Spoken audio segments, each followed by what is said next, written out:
So hey, it's Tom Gallagher, and it's another edition of the Story Behind the Car. I've seen this truck at multiple car shows, and we're in St. Louis. I've also seen it in Springfield, Illinois.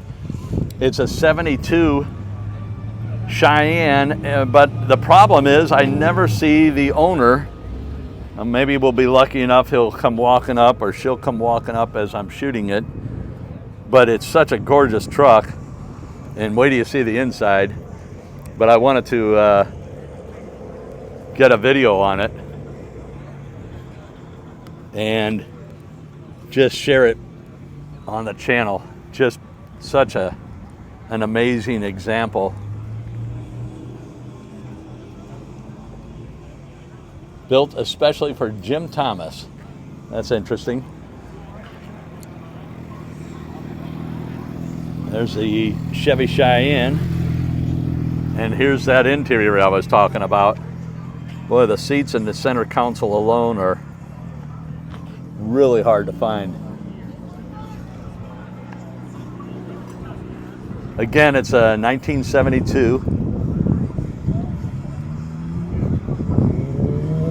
And I don't know enough about the 72. It almost looks like that's a radio delete, but the radio is above.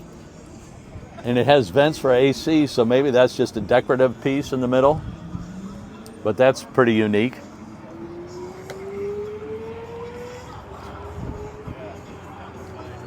And it's got the beautiful trim, all in very, very good shape. The chrome. And there's the Route 66 22nd annual show. That's in Springfield, Illinois in October.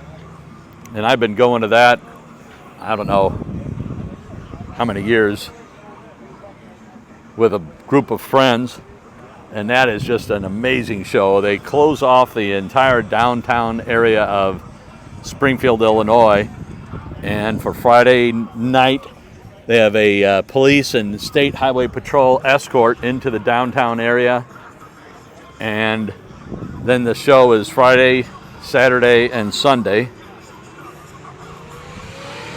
And here's the interior from the passenger perspective. And that Springfield show is, if you're in the area within a couple of 100 miles, it's worth going to Springfield, Illinois. And it's the Route 66 show. And it's worth going to. So I just wanted to show this beautiful truck. And boy, it looks like every nut and bolt has been replaced or gone over. Just an amazing example. So we'll just show the back end again, and then we'll shut her down. But thanks again for watching. One of these days I'll meet the owner and I'll get a chance to shoot it. Thank you again.